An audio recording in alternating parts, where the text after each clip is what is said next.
Deretan para mantan politisi Partai Demokrasi Indonesia Perjuangan mulai menunjukkan keberanian untuk memberikan pandangan-pandangan kritis terhadap PDIP dan khususnya para elit PDIP yang sebetulnya menurut mereka adalah sumber masalah. Laksamana Soekardi misalnya mengatakan bahwa proses pemecatan Jokowi, Gibran, dan Bobi itu tidak lepas dari ketidaksukaan dan ketidakmauan Megawati Soekarno Putri untuk keluar dari identitas primordial yang disematkan pada partai ini sebagai partai yang secara ideologis dan secara genealogis itu dikaitkan dengan keluarga Soekarno. Sehingga kalau ada orang lain dari dinasti lain, dalam hal ini Jokowi, itu dianggap ancaman terhadap kelangsungan PDIP ke depan. Karena itu, pemecatan terhadap Jokowi, Gibran, dan Bobi adalah langkah terakhir yang dilakukan oleh Megawati untuk menggembosi keinginan dari siapapun yang ingin membuat PDIP akhirnya dapat menerima dinasti-dinasti lain untuk memimpin PDIP. Tokoh yang lain yang juga merupakan mantan politisi PDIP yang sangat cerdas dan sekaligus berani memberikan komentar kritik terhadap Megawati Soekarno Putri adalah Effendi Simbolon. Dalam kesempatan ini saya ingin mengajak kita semua untuk memberi apresiasi terhadap keberanian seorang Effendi Simbolon dalam memberi kritik terhadap Megawati Soekarno Putri.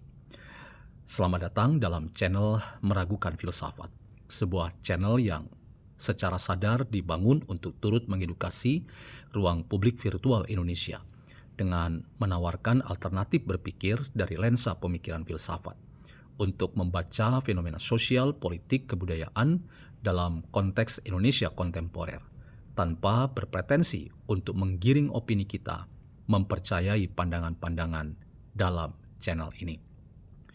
Teman-teman, sosok yang saya ingin jadikan semacam titik tolak untuk diskusi kita adalah komentar dan catatan kritis yang disampaikan oleh Effendi Simbolon. Kelihatannya Effendi Simbolon pada saat itu sedang menghadiri sebuah perayaan Natal karena ia adalah seorang Kristiani. Namun, di sela-sela perayaan Natal itu, ada komentar yang menarik dari seorang Effendi Simbolon yang saya ingin apresiasi.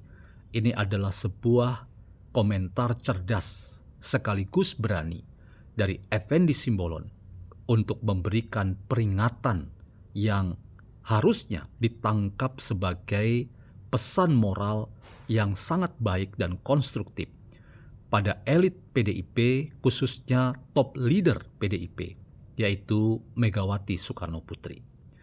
Ia memberi pesan antara lain misalnya Ibu Mega agar mulai berpikir bahwa segala sesuatu ada waktunya.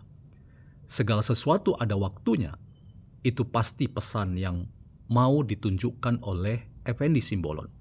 Bahwa mungkin saja bahwa di waktu yang tidak akan lama lagi, proses kaderisasi dan penggantian Megawati itu akan terjadi dan segera berlangsung.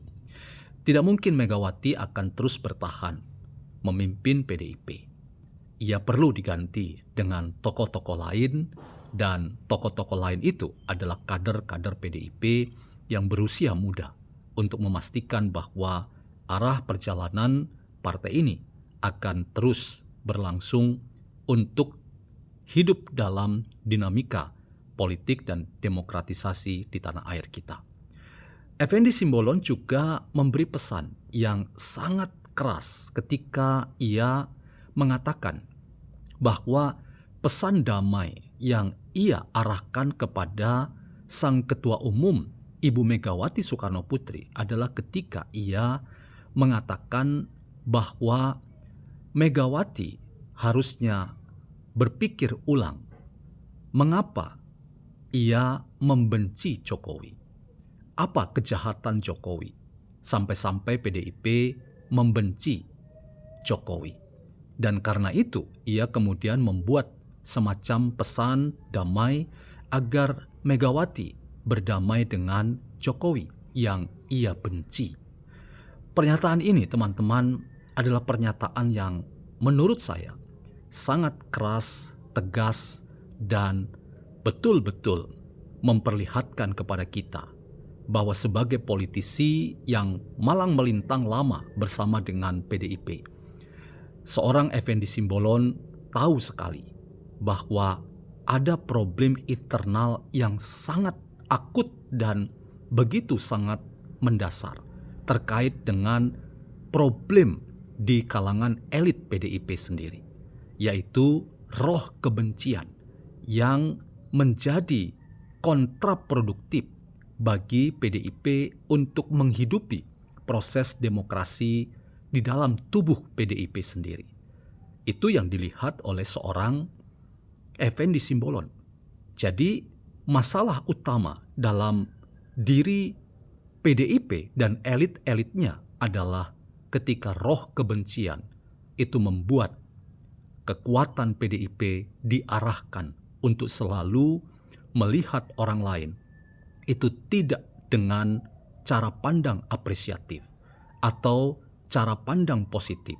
Sebaliknya, melihat orang lain, khususnya Jokowi dan keluarga Jokowi, itu sebagai sumber masalah. Dan karena itu, seluruh daya upaya dilakukan untuk mematikan karir politik dan keluarga Jokowi dan Jokowi sendiri, karena dianggap mereka adalah sumber masalah. Bahkan para elit PDIP berulang-ulang seperti Deddy Sitorus mengatakan bahwa PDIP meminta maaf karena sudah pernah ada tokoh yang dilahirkan PDIP seperti Jokowi. Ini adalah sebuah pernyataan yang sangat berlebihan. Ini adalah sebuah sikap politik yang sangat keji ketika seluruh daya upaya partai ini karena roh kebencian seperti yang dikatakan oleh Effendi Simbolon itu membuat partai ini berulang-ulang berupaya sangat sistematis untuk membuat Jokowi dan keluarganya itu terlihat dan dilihat oleh massa rakyat Indonesia sebagai sumber masalah. Saya justru ingin mengatakan upaya elit-elit PDIP untuk melemahkan Jokowi dan keluarganya itu justru adalah kontraproduktif. Jadi roh kebencian yang ditunjukkan oleh elit PDIP antara lain seorang Megawati Soekarno Putri itu adalah tantangan terbesar dalam proses demokratisasi dalam tubuh partai ini. Sebab roh kebencian itu adalah kekuatan yang merusak partai ini, sehingga partai ini kemudian tidak dapat berdinamika dalam proses politik dan demokrasi di tanah air kita. Pesan damai yang diarahkan oleh Effendi Simbolon pada Sang Ketua Umum Megawati Soekarno Putri sekaligus adalah sebuah pesan yang sangat damai, yang sangat konstruktif, bahwa kiranya seluruh keluarga besar PDIP dapat keluar dari keterjebakan roh kebencian yang hanya merusak dalam diri partai ini, sehingga partai ini selalu melihat orang lain itu sebagai cara pandang yang negatif dan sumber masalah bagi demokrasi di Indonesia. Mungkin ketimbang mengarahkan seluruh tenaga dan daya upaya untuk melihat orang lain sebagai sumber masalah, lebih baik introspeksi diri bahwa roh kebencian itu harusnya dijauhkan dari PDIP kalau PDIP memang berkeinginan untuk mengambil hati rakyat dalam memenangkan kontestasi-kontestasi dalam politik ke depan.